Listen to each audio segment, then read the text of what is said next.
దేవుని దూతలు పరిశుద్ధులు, మంచివారు, వీరితో సృష్టిని చేశాడు. ఈ పంచభూతాలతో మన శరీరమును చేశాడు. మన శరీరము మనకు శత్రువు ఎలా అయింది ప్రశ్నండి. ఎస్, మన శరీరము దేవదూతలతో, పంచభూతాలు అంటే గాలి, నీరు, అగ్ని, ఆకాశం, భూమి, పదార్థం, వీటిని పంచభూతాలు అంటారు. ఈ పంచభూతాలతో నిర్మితమైందే మన శరీరం. ఇంతకీ పంచభూతాలు ఏమిటి? హెబ్రీ పత్రిక 1వ అధ్యాయము 7వ వచనం. తన దూతలను వాయువులుగా చేశాడు.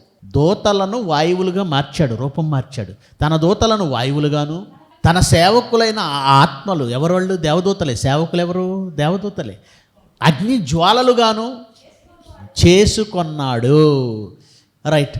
అంటే పంచభూతాలలో 2 భూతాల గురించి చెప్పాడు. ఒకటి అగ్ని, ఒకటి వాయువు. మరి మిగిలిన పంచభూతాలు ఇదిగో ఈ రెండిటి కలయిక వల్లనే వచ్చాయి. ఉదాహరణకు నీరు ఎలా వచ్చిందండి? నీరు ఎలా వచ్చింది చెప్పండి? నీరు ఎలా వస్తుంది? 2 వాయువులు కలిస్తే నీరు. దాని ఫార్ములా ఏంటి? H2O. హైడ్రోజన్ 2 అణువులు, ఆక్సిజన్ 1 అణువు. ఇది కలిస్తే ఏర్పడేదే నీరు. 2 వాయువులు దేవదూత అయితే ఆ 2 వాయువుల కలయికగా వచ్చినటువంటి నీరెవరు? దేవదూత. అందుకే ప్రకటన 16లో ఉంటుంది, తర్వాత చదువుకోండి. జలముల దూత చెప్పగా వింటిని అనే మాట రాయబడుతుంది. జలముల దూత అంటాడు. ఆ తర్వాత పదార్థం భూమి ఏమనుకుంటున్నారు? నీళ్లలో నుంచి నీళ్ల వలన సమకూర్చబడిన భూమి. పేతురు గారు రాసిన పత్రికలో 2వ పత్రికలో 3వ అధ్యాయంలో ఉంటుంది. నీటిలో నుండి నీళ్ల వలన 2 వాయువుల వలన నీరు వస్తే ఆ నీరు వలన ఏమొచ్చింది? భూమి వచ్చింది. ఇక ఆకాశమా ఆలకించు భూమి అన్నాడంటే ఆకాశం అంటే శూన్యం. ఇది కూడా ఎవరన్నమాట? దేవదూత. ఈ పంచభూతాలు దేవదూతలైతే ఇప్పుడు ప్రశ్న ఏంటంటే, దేవుని ఆజ్ఞను ధిక్కరించవు కదా ఈ దేవదూతలు. ఆ దేవదూతలతోనే కదా మన శరీరాన్ని చేశాడు. అప్పుడు ఈ శరీరం మనకు శత్రువుగా ఎలా మారింది? రైట్. ప్రియులరా, ఒక విషయాన్ని గుర్తుపెట్టుకోండి. కారు దానికదే వెళ్ళి యాక్సిడెంట్ చేసిద్దా? డ్రైవర్ ఒకడు ఉంటాడా? నడిపించే డ్రైవర్ ఉన్నాడా? స్టీరింగ్ ఎవరి చేతిలో ఉంది? డ్రైవర్ చేతిలో. గనుక డ్రైవర్ చేతిలో స్టీరింగ్ ఉంది, నాకు తెలియదండి, దానికే వెళ్ళి కారు గుద్దేసిందండి, నాకు తెలియదండి అని డ్రైవర్ అంటే ఒప్పుకుంటారా? ఈ శరీరాన్ని నడిపించేది ఒకటి ఉంది. ఏంటది? ఆత్మ. ఈ ఆత్మ అంగీకరించకపోతే శరీరం మనకు శత్రువు కాదు. గుర్తుపెట్టుకోండి. ఈ ఆత్మ అంగీకరించకపోతే మన శరీరం మనకి శత్రువు కాదు. ఆత్మ అంగీకరించిందంటే 100%. మరి రోమపత్రిక 7వ అధ్యాయం ఒకసారి చూడండి. రోమపత్రిక 7వ అధ్యాయము 18 నుంచి చదువుదామా? నాయందు అనగా నా శరీరమందు మంచిదేది నివసింపదని నేను ఎరుగుదును. ఎందుకు? 23వ వచనం. ఎందుకంటే వేరొక నియమము నా అవయవములలో ఉన్నట్టు నాకు. అంటే అవయవాలు ఎప్పుడు పాడవుతాయంటే దేవుని నియమం ఉన్నంత వరకు అవయవాలు పాడవు. వేరొక నియమం ప్రవేశపెడుతుంది, అప్పుడు అవయవాలు పాడవుతాయి.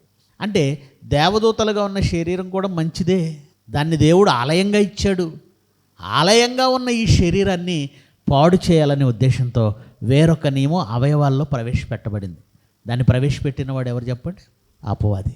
మన అవయవాల్లోనికి వేరొక నియమాన్ని ప్రవేశపెట్టాడు. వాడు ప్రవేశపెడుతుంటే ఆత్మలమైన మనం ఏం చేస్తున్నాం? మీకు తెలియకుండానే మీరు అబద్ధాలు ఆడారా? మీకు తెలియకుండానే మీరు మోసాలు చేశారా? మీకు తెలియకుండానే వ్యభిచారం చేశారా? మీకు తెలియకుండానే ఎదుటివారిని హత్య చేశారా? కనుక అపవాది శోధిస్తుంది, దానికి శరీరం సహకరిస్తుంది. ఉదాహరణ, అపవాది అవ్వను శోధించింది. అప్పటి వరకు ఆ శరీరానికి ఏమి లేదు?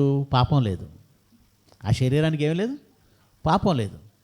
ఎప్పుడైతే అపవాది వచ్చి శోధించిందో, ఈ మాట ఎవరితో మాట్లాడిందో? అవ్వతోనే మాట్లాడింది. ఈ ఆలోచన ఎవరు చేశారు చెప్పండి? ఈ ఆలోచన ఎవరు చేశారు? అపవాది చెప్పింది. ఏంటి, పండు తినొద్దని మీ తండ్రి చెప్పాడా? అది అబద్ధం. మీరు చావనే చావరు, పైగా మీరేమైపోతారు? దేవతలు అయిపోతారు. మీరు దేవతలు అవుతారు. మేము దేవతలం అవుతామని శరీరం అనుకుందా? అవ్వ ఆత్మ అనుకుందా? మీరు చెప్పండి. మేము దేవతలం అయిపోతాం అని శరీరం అనుకుందా? అవ్వ అనుకుందా? సాతాను చెప్పిన మాటను బట్టి, క్లియర్గా వినండి, సాతాను చెప్పిన మాటను బట్టి మేము దేవతలం అయిపోతాము, మాకు జ్ఞానం వచ్చేస్తుంది, దేవుడు వద్దన్నాడు, మేము తింటాం అనే ఆలోచన చేసింది ఎవరు? శరీరము రెచ్చగొడితే తిందా, అవ్వకు ఆలోచన పెడితే తిందా? ఇది జాగ్రత్తగా ఆలోచించండి. అంటే ముందు ఆలోచన స్వీకరించింది కనుక అప్పుడు ఆ తర్వాత అప్పుడు కన్నులకు ఎలా కనపడుతుందట అది? చదవండి ఆ సందర్భం. ఆదికాండం 3వ అధ్యాయం 4వ వచనం నుంచి, 3వ అధ్యాయం 4వ వచనం నుంచి, మీరు చావనే చావరు, ఎలా అనగా మీరు వాటిని తినుదినమున మీ కన్నులు తెరవబడిననియు, మీరు మంచి చెడ్డలు ఎరిగిన వారై దేవతల వలె ఉందిరనియు దేవునికి తెలియను, అందుకే తినొద్దన్నాడు. ఎప్పుడైతే ఈ ఆలోచన పెట్టిందో అప్పుడు అది ఆహారంకు మంచిది, కన్నులకు అందమైనది. అప్పటి వరకు ఆ పండుని అవ్వ కన్నులు చూసాయి, చూడలేదా? చూశాయి, ఎన్నోసార్లు చూశాయి. కానీ అప్పుడెందుకు ఆశించలేదు ఆ కన్నులు? ఇప్పుడెందుకు కన్నులకు రమ్యంగా కనపడుతుంది? అపవాది ఒక ఆలోచన ద్వారా అవయవాల్లోనికి ఏం పంపించింది?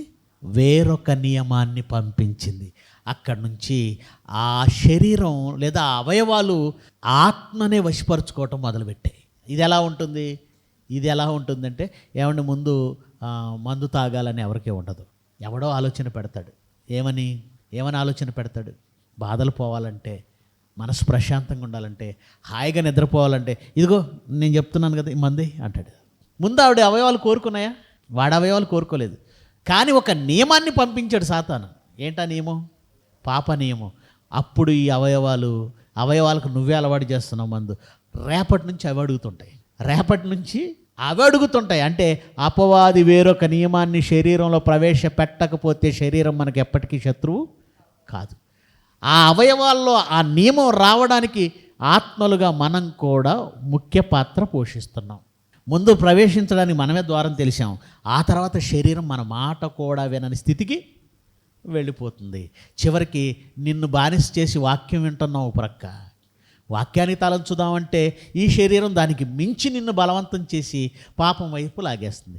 ఆ విధంగా అది శత్రువైందే తప్ప అసలు మొదట పాప నియమాన్ని ప్రవేశపెట్టుకుంటున్నది ఎవరు? మనమే. ఓకేనా?